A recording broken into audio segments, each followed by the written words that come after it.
Hello everyone, good to be back. Today is 28th of July, now it's 9:30 in the morning Moscow time. I'm Levan Gudadze and this is my first update for a day in which I will share all the main news that are making headlines in Russian media outlets and Russian language pages on different internet platforms. And there are quite a few very important developments and news that I'd like to share with you for this moment. Although before I start, let me remind you, if I may, that today later, a little bit late, about 6 o'clock, not 9 o'clock, but 6 o'clock in the evening Moscow time, I will have a traditional Sunday live stream or community chat, as we call it. And I hope you'll find time to join the conversation. I change the time of the live stream because I think 6 o'clock may be more convenient for majority of our community. Let's hope I'm not mistaken, but we will see. We will see.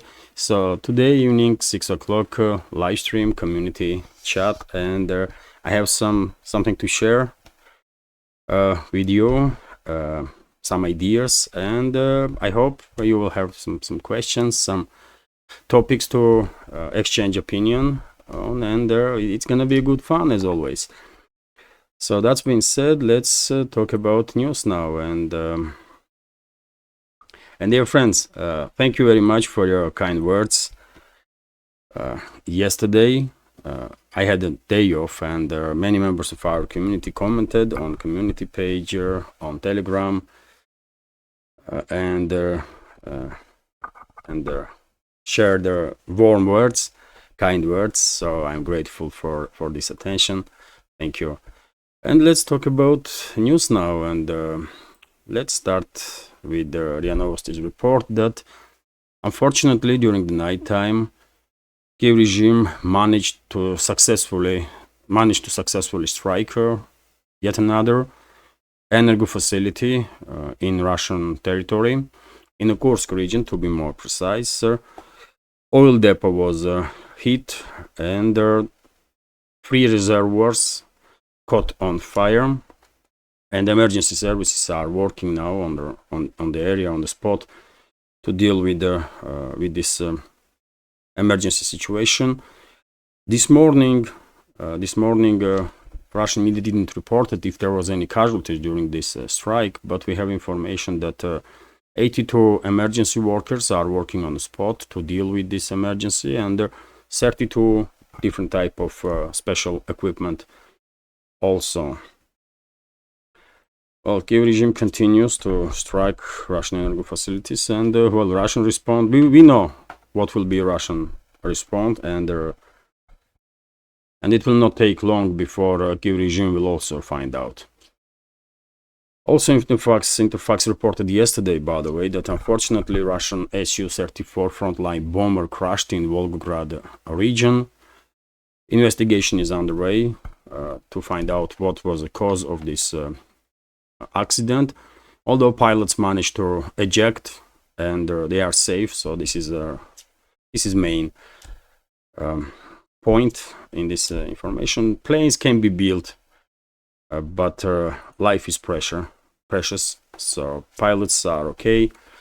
They will, as I said a little earlier, ejections from the plane, of course, it's always stressful for pilots, for body of the human, and it will take certain time to recover. Although I'm quite sure both pilots of Su-34 will join Russian aerospace forces in relatively short time. Also, TASS news agency is reporting that Russian armed forces established control over the area of Lazavatskaya on DPR direction, and let me show you. This is Avdiivka sector of the front line, by the way, and Lazavatskaya is here. This area, it's no longer a village there. Probably sometime in the past there was a village, and therefore this area still has this name, Lazavatskaya. But if we zoom in, there is nothing there. Literally nothing, just this small lake, some forestry area, some fields, But well, Russian troops advanced further and established control over this territory, and Russian group of forces are closing into Ivanovka, by the way, from Lazavatskaya direction and from Progress and Volchya direction. Ivanovka and Vysyola, and this is our, I believe, next potential hotspots on the northern flank of Avdiivka sector of the front line. Let's continue, and Vzglyad newspaper is reporting that Vladimir Rogov, head of NGO We Are With Russia, that is very active in Zaporozhye sector of the front line, shared with public information that Russian armed forces are, further advanced in Krasnogorovka, which is southern flank of Donetsk sector, and established Russian flag on most northern part of the village, which is true. There are video confirmations of that, and Krasnogorovka is here, by the way, and on video, I believe, flag was established on this point here.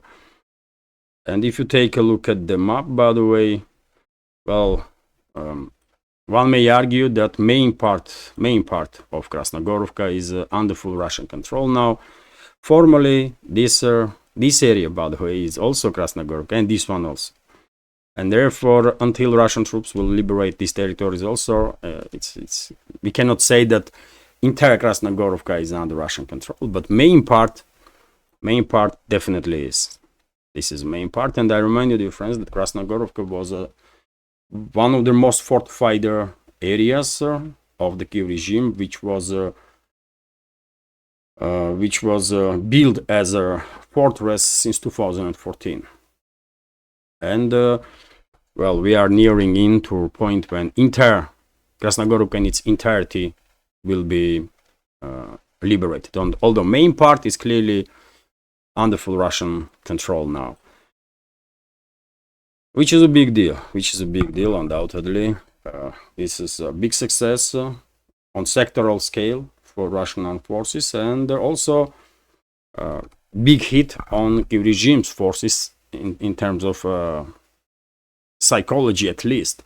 Because yet again, Krasnogorovka was one of the major strongholds of Kiev regime in that direction, in southern Donetsk direction, and it's under full Russian control now. RIA Novosti. And by the way, many of you probably noticed that despite the deployment of reserve forces and all the attempts to stabilize frontline on Avdiivka, South Donetsk sectors of the frontline, Kiev regime is unable to do so, and on daily basis we are receiving information about progress of Russian armed forces in many different areas in DPR. And this process will continue.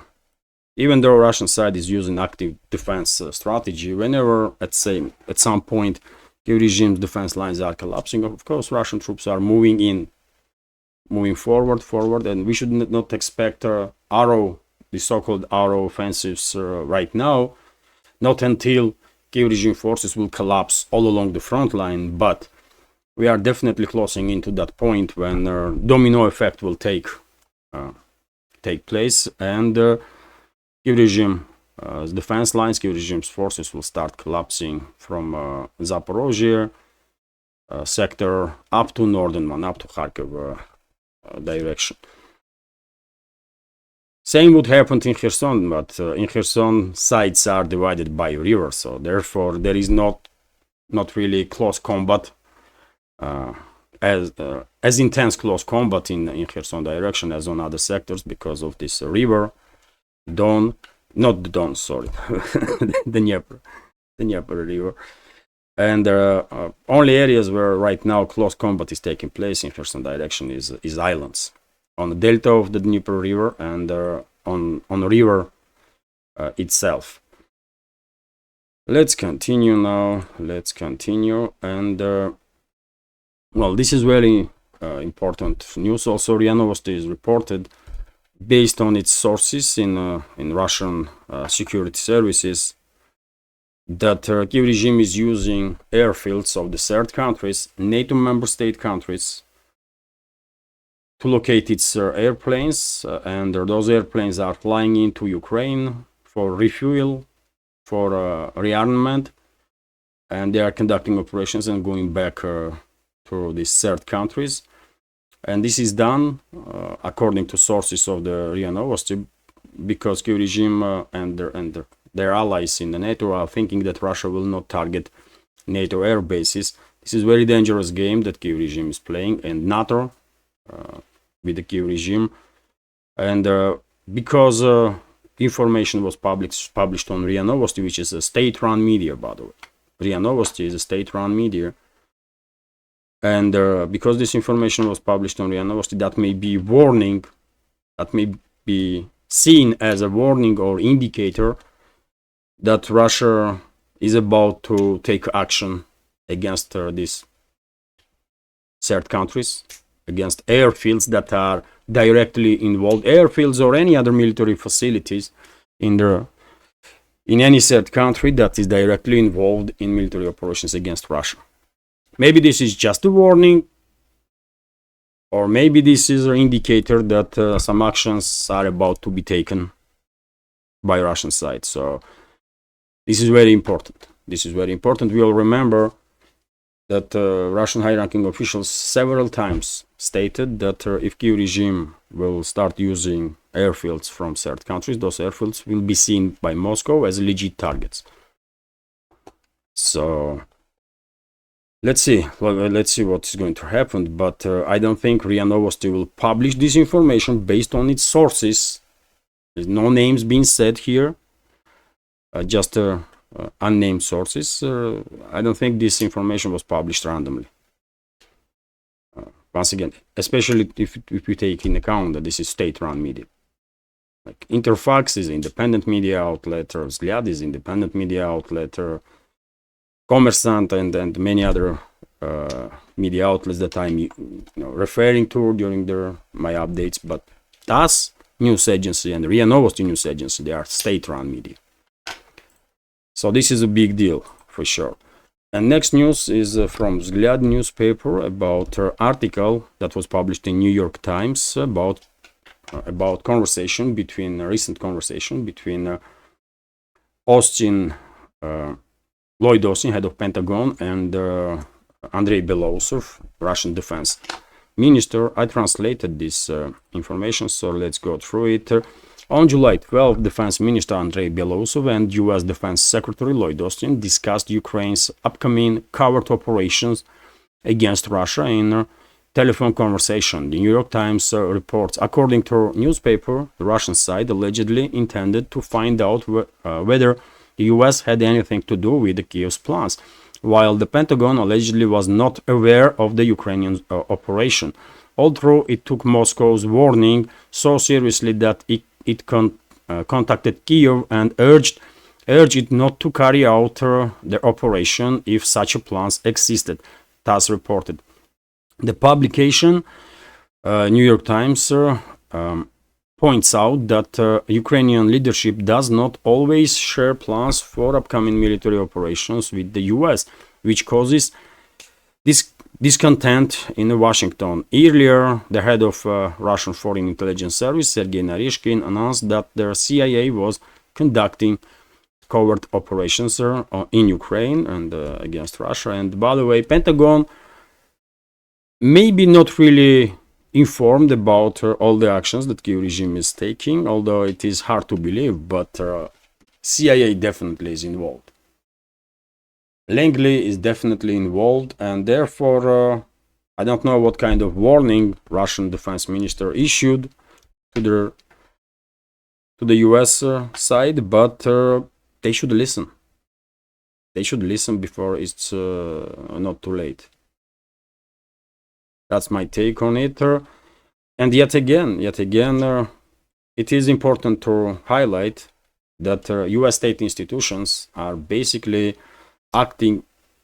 Theoretically speaking, it is possible, because it seems like different state institutions of US are acting with different strategies, different approaches, different tasks, and at some point they may even contradict each other in their operations, because well, it is, as I said, it is quite possible that Pentagon is not aware of all the terrorist activity that Kiev regime is conducting under strict control of CIA. And CIA may don't care, because we all know in CIA, I mean, there are no decent human beings in CIA, by the way. There is no decent human being is working in CIA. Let's be clear. CIA is a terrorist organization. But in Pentagon, I want to believe that in Pentagon, which is at least formally, it's defense ministry, right? So I want to believe that in US military, there are decent people still. In high-ranking command, I'm 100% sure. Among ordinary militaries, there are plenty of decent human beings.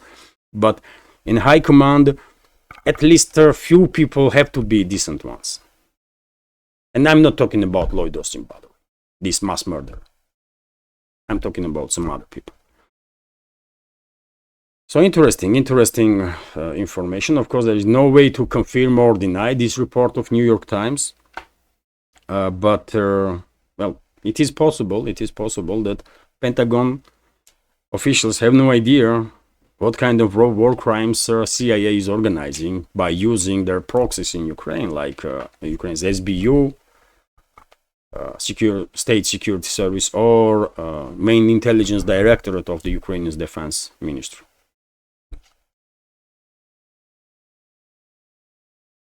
RIA Novosti is reporting that in Vladivostok, and not just in Vladivostok, but also in St. Petersburg today, will be naval parades because it's a day of Russian Navy celebrated today, and it's gonna be nice show. Obviously, dozens of warships will participate in this naval parade, and also warships from different countries worldwide that visited Russia exactly for this day to participate in this parade. And we know, by the way, that Indian frigate will participate in this parade. Chinese warship will participate. Vietnamese warship will participate, and some others most likely also. But I see news about Vietnamese warship visiting Russia, India's warship, and Chinese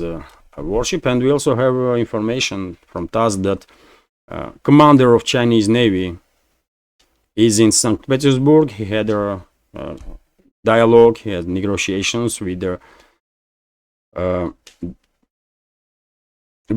deputy of the Russian Defense Minister, Colonel General Alexander Fomin, and this Chinese head of Navy, let me give you his name, Admiral Hu Chunmin, will also be presented during this naval parade,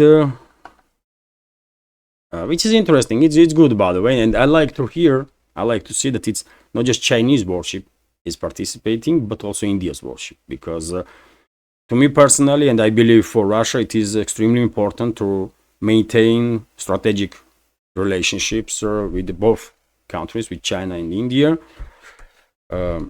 especially with India, by the way. I will prioritize India first,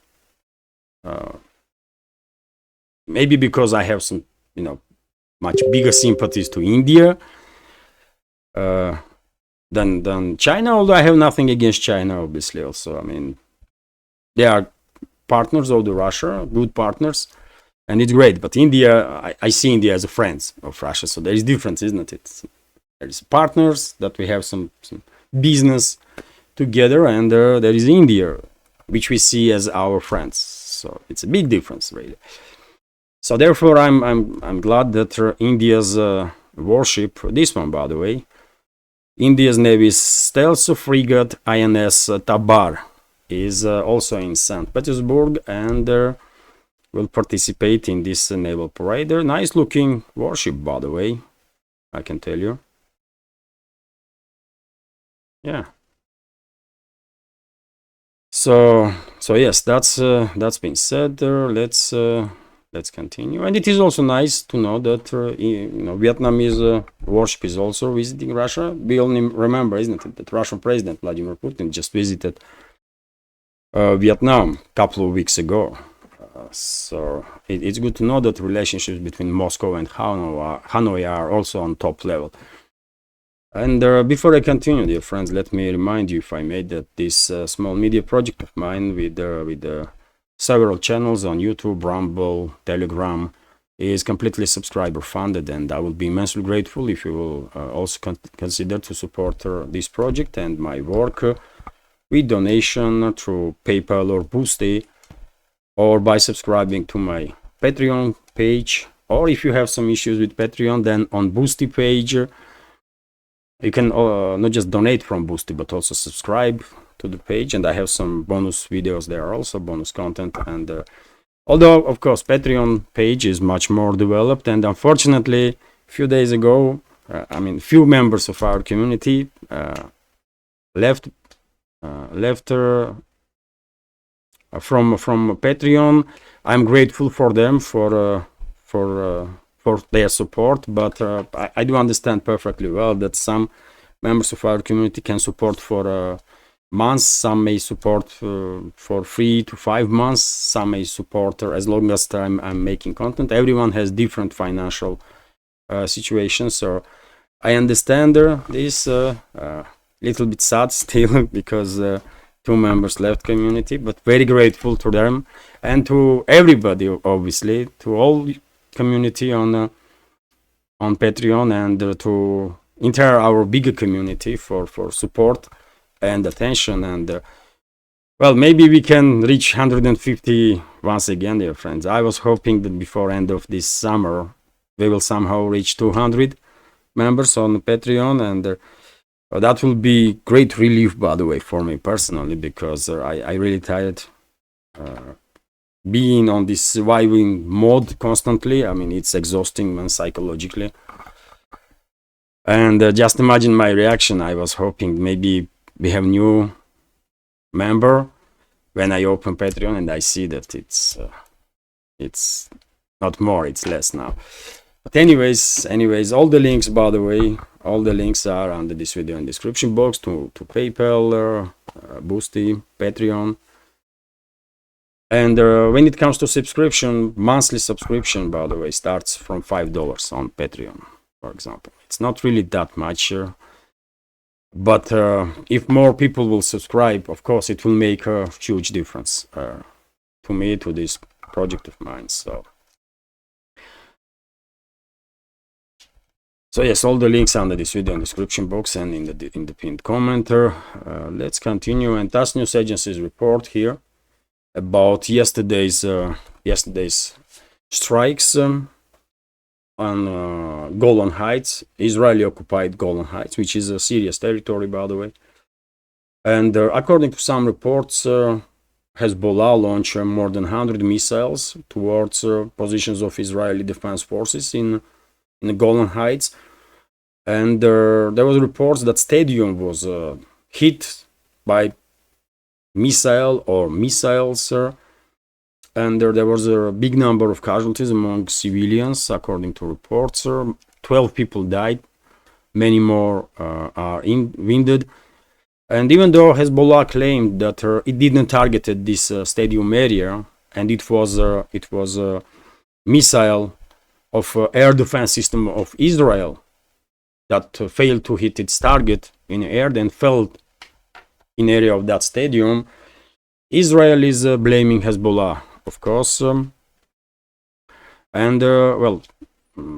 Israeli militaries are even more precise in their accusations, and they are stating that Hezbollah used for this strike Falak 1 missile, which is Iranian built and can carry up to 50 kilograms of explosive materials.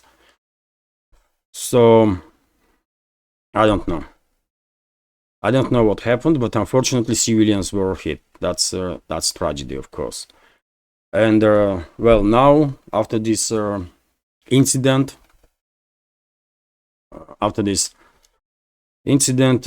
Israel is escalating. Israel is big time, and we have this information that Israel bombed targets in Lebanon. So Israeli Defense Force has confirmed that it carried out strikes against multiple targets in southern Lebanon. This came after Israeli officials vowed to retaliate after 12 people were killed when a rocket hit a football field in occupied Golan Heights. The attacks were reported by multiple news outlets in the early hours of Sunday, according to Al Jazeera. Explosions were heard in the coastal city of Tyre and several villages along the Israeli-Lebanon border. Later, the IDF said that in their statement, in its statement that its air force struck a series of Hezbollah terror targets overnight, both deep inside Lebanese territory and in southern Lebanon, including weapon depots and infrastructure of the Hezbollah in areas of Chabriha, Borj el Chmali, and Beka, Kwakela, Rabel, Talatin, Kiam, and Tir Harfa. So there, it was quite large scale. It was quite large scale strike of Israeli Air Force on Lebanon. Formally at Hezbollah's position, but in reality, God knows what they were targeting there, really. And TASS news agency is reporting that Foreign Ministry of Israel is claiming now that Israel and Lebanon are close to war as never before.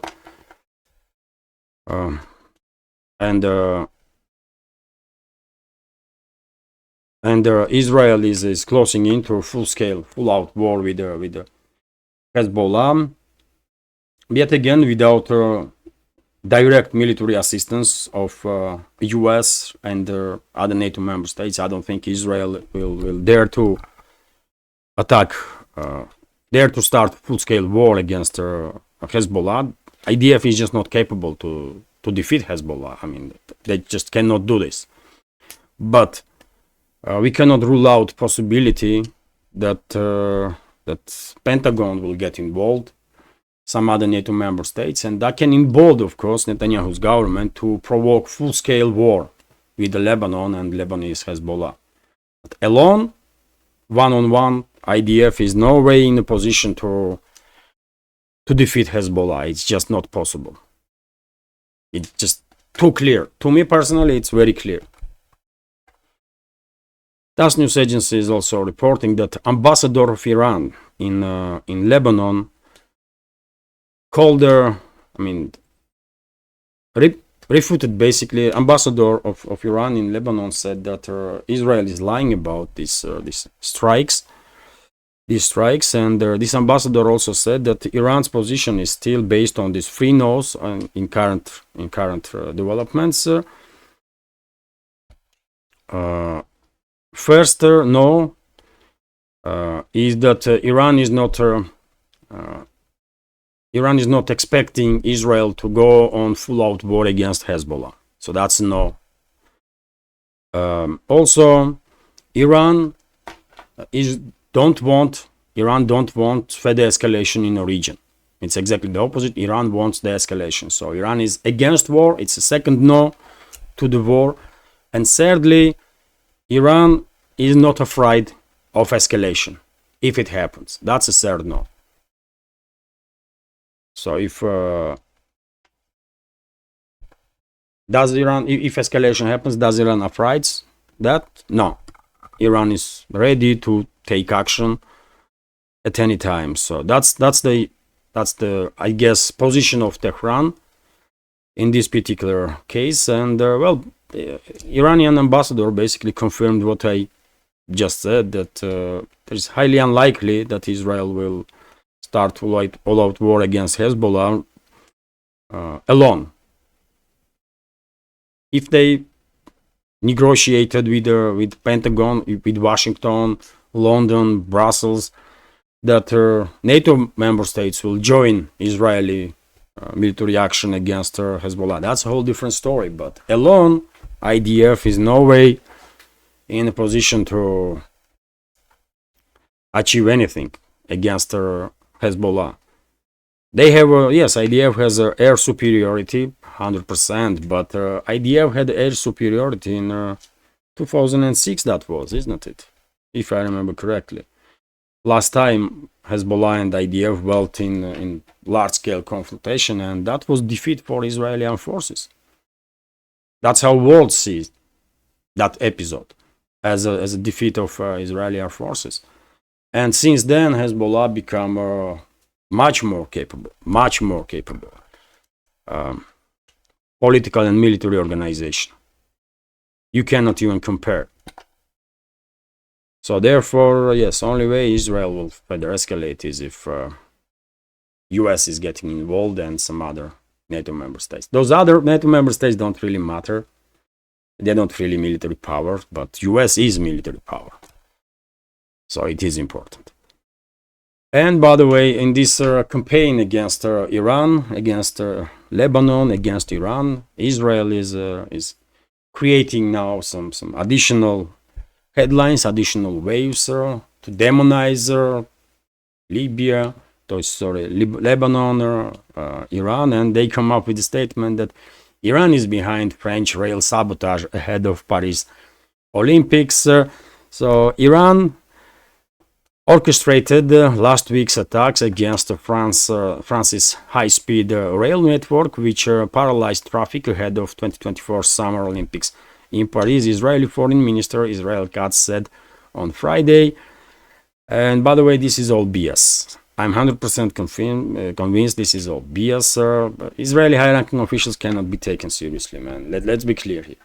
Netanyahu, that war criminal and mass murderer, other officials of Israel, they cannot be taken seriously. I mean, there's nobody ever can trust them. They are liars, by the way. That's it. I don't think Iran has anything to do with this whatever collapse has happened on railways in France. Iran has many issues to work on, and I don't think they will spend even a second on that kind of ideas, man. Why? I mean, just tell me, why would Iran get involved in this? I mean, what is the point? There is no point for Iran, isn't it, to get involved in such actions. But I mean, yet again, Netanyahu's government, full of garbage individuals like this foreign minister, and they will blame everything on Iran. If tomorrow some asteroid will hit Earth, they will say, "Oh, that's Iran, man." Oh, really? Anyways, let's continue. As I said, man, Netanyahu, that idiot, man, that mass murderer, and the rest of the garbage in Israeli government never ever can be taken seriously, man. They should be prosecuted for all the crimes that they committed against humanity. Not just against Palestinians, but against humanity. And against Jewish people, by the way, because due to actions, these criminal actions of the Netanyahu and his associates, unfortunately, anti-Semitism is on rise worldwide. Because unfortunately, yet again, some people associate all the Jews with their Israeli actions, which is absolutely wrong approach. I mean, absolutely. Our Jews here in Russia have nothing to do with this crazy Netanyahu and his actions, man. Or Jews in Georgia, for example, or I don't know, just anywhere. They have nothing to do with this crazy Netanyahu and his government. So therefore, it's very wrong to associate all the Jews with the actions of Netanyahu. It's a completely wrong approach. But many people don't realize maybe this. And therefore, it is very unfortunate that anti-Semitism is on rise, according to reports that I see, by the way.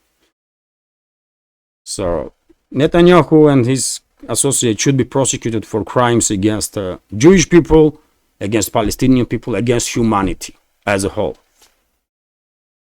Let's continue. And RT is reporting that Trump commented on Kamala Harris and her potential presidency. And let's go through this news here.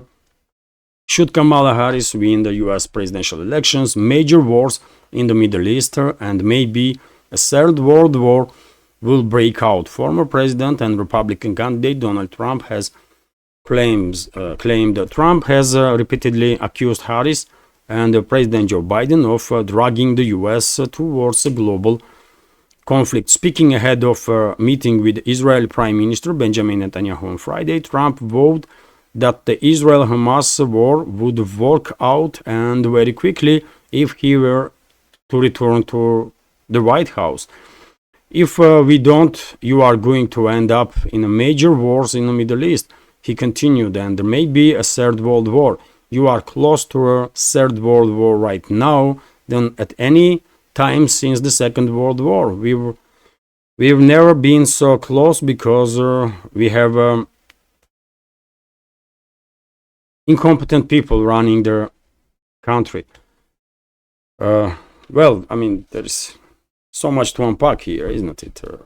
US is run, yes, by incompetent people. That's for sure. But most importantly, unfortunately, US is run by unelected people, by deep state, intelligence community, military-industrial complex, and so on and so on. Some lobbying firms, and it does not make the US look stronger or be stronger. That's for sure. When it comes to Third World War, well, I guess Trump is correct. The world has never been this close to the Third World War, even during the Caribbean crisis, by the way. Probably we were not this close to the Third World War. And not because of not because of the actions of Netanyahu's government or escalation in the Middle East, but because of the actions of US and its allies against Russia. That's why we were this close to Third World War and the end of everything. I hope Trump realized that, and his inner circle. And thirdly, well, when it comes to Middle East, well, I'm not quite sure if Trump's presidency will make things de-escalate in the region, because it was Trump who moved embassy of US in Israel from Tel Aviv to Western Jerusalem, right?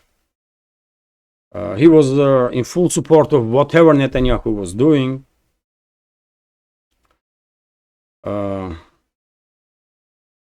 I remember it was a video, isn't it, that husband of Trump's daughter,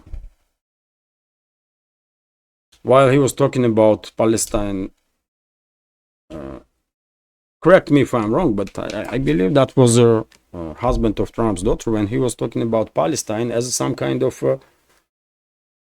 land that can be developed. He was talking about this land as a from point of view of development or business. Easy if this land is like not belongs to nobody, and Israel should just go in and do whatever it wants, which is incorrect. This is Palestine, right? This is territory where Palestinians are living for centuries and centuries and centuries. And this approach, this inhuman approach of this person, I cannot remember the name of that guy. So this approach was very worrisome, isn't it? And if he has any influence on Trump, then I can imagine that Trump's presidency may be even more devastating for Palestinians and the Middle East in general than Biden's administration. So yes, I mean, this very complex stuff, by the way, very complex stuff. So I don't know, but world is definitely quite close to Third World War and end of everything, closer than ever. On this, probably we can agree with Trump. And when it comes to Kamala Harris, by the way, what's she gonna run? Come on, man. She's not gonna make no decisions, absolutely. I don't think she'll be able to find Palestine on the map, by the way, what we are talking about. It's like a Biden, but in a better physical shape. That's all, really. But in terms of intellect, there is not much difference there, I guess. RT is reporting that Russia has no illusions about Trump, according to Kremlin. Well, yes, Trump is a controversial figure because he was already president and he demonstrated his strong and weak points already, and his administration did. So let's go through this news here. Donald Trump may be clear-minded when it comes to the Russian history, but he also imposed a large number of sanctions on Moscow. President Vladimir Putin's press secretary Dmitry Peskov has stated in a Fox News interview earlier this week, Trump pointed out that the Russian war machine defeated both Napoleon and Hitler, and as such, stopping the Ukraine conflict has to be priority for him if re-elected. Meanwhile, his former Secretary of State, by the way, Mike Pompeo, outlined Trump's peace plan in the Wall Street Journal that seemed at odds with the Republican candidate's stated position. So that's when this confusion comes in. I mean, this Mike Pompeo was talking about from his name or in the name of Trump. But anyways, let's go through this news. Commenting on both matters, Peskov complimented Trump for knowing history in such depth as a few other Americans seem to, but mentioned that he is still a representative of the US political elite that is now definitely suffering from total Russophobia.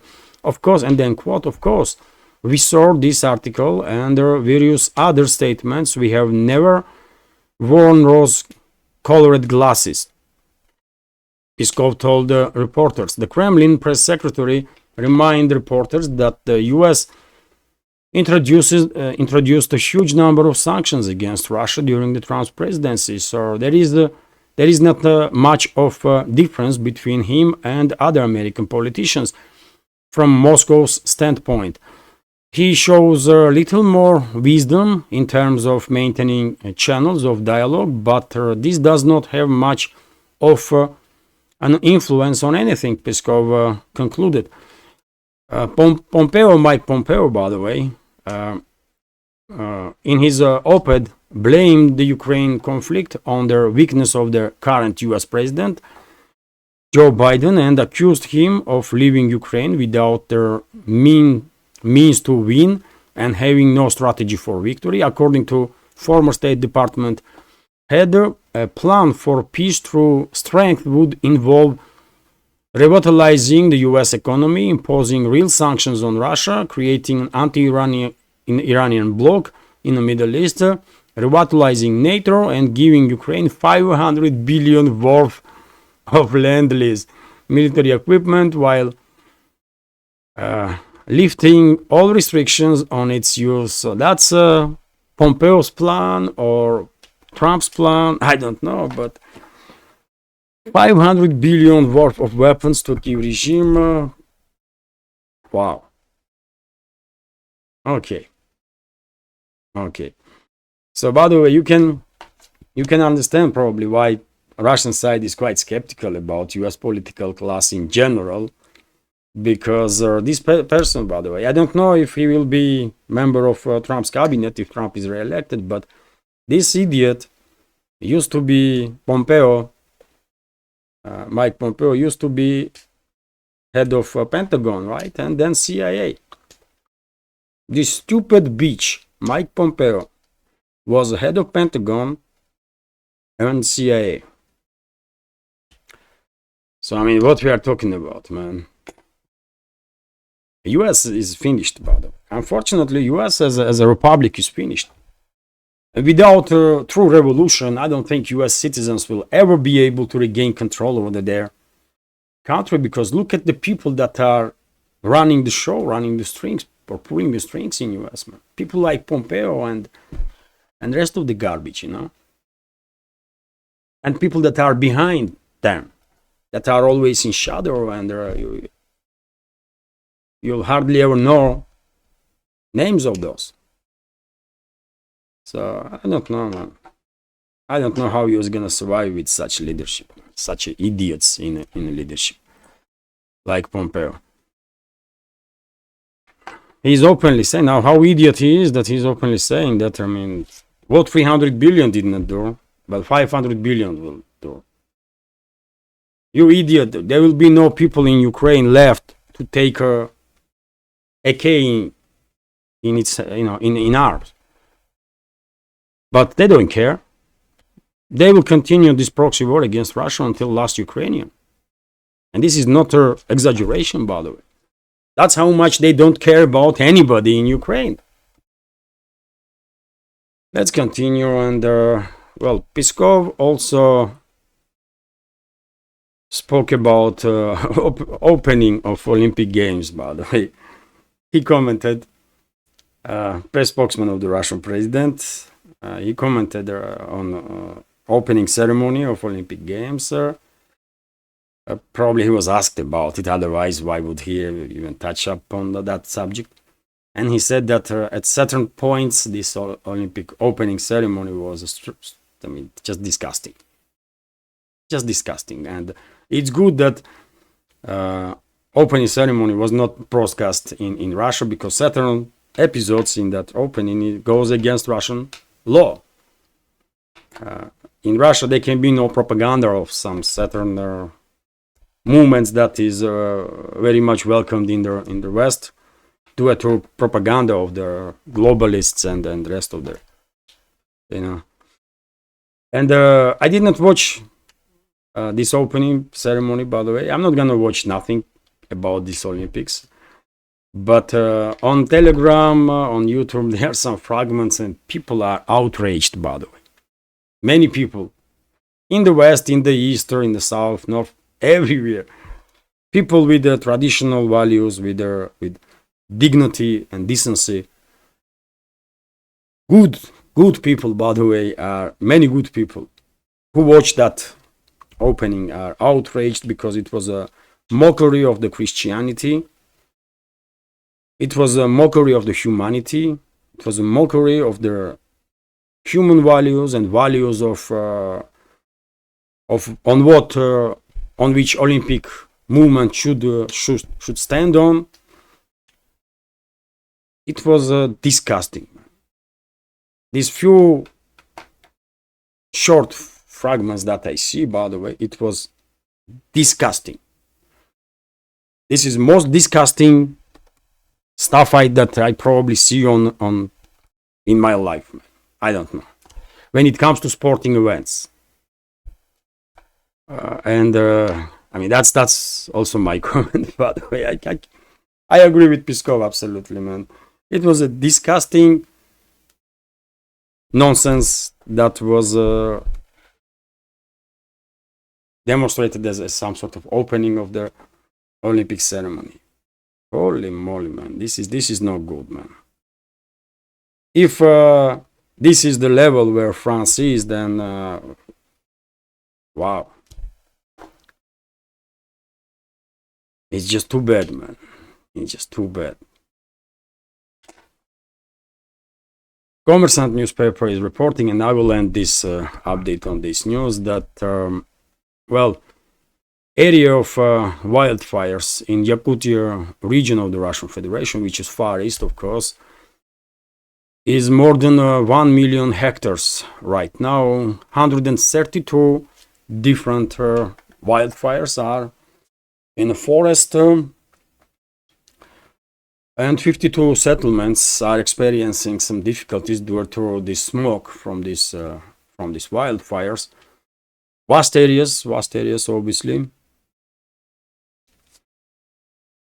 And well, thousands of emergency workers are, trying to deal with these fires. Hundreds of not military, but emergency equipment, special equipment to extinguish these fires. But well, in some areas, probably it will be possible to stop fire, but in some areas, until rain comes, probably nothing. Those fires will stop, because there are certain areas. It's Russia, isn't it? It's the biggest country in this world, and some forestries are so vast that there is only from air you can try to, extinguish fire, drops of water. But when fires are on very large areas, this is just a drop in the ocean. Whatever planes or helicopters are dropping to extinguish fire. So therefore, only rain can take care of it. So yes, main thing is settlements to stay safe, because it's a year-on-year stuff here in Russia and in many other countries with vast forestry. It just happens every single year, man. And hundreds of thousands of hectares and millions of hectares are on fire. So yes, that's the last news, by the way, for this moment, that more than 1 million hectare in Russia's Yakutia region are on fire. Wow, that's crazy, man. So this is it. Let's relatively long update, by the way, but hopefully you will find it informative and interesting, and if so, please click that like button and leave some commentary just about anything, any topic. This is the only way we can deal with the algorithm to reach wider audience, and for very same reason, if you can please share information about my channel with your friends in real life or on internet, on platforms that you are actively using. And if you like my work, if you like what you see, if you think channel from Russia that reports on daily basis on news and shares commentary deserves to exist in this field of news and political commentary, please consider to support her. All the links, as I already said, are under this video in the description box and in the pinned comment. This is it for now. Please join the live stream if you can, 6 o'clock today, 6 o'clock Moscow time in the evening. Of course, I will leave a notice on community page on YouTube and also on the Telegram. And yes, let's have a good community chat. So until then, take care.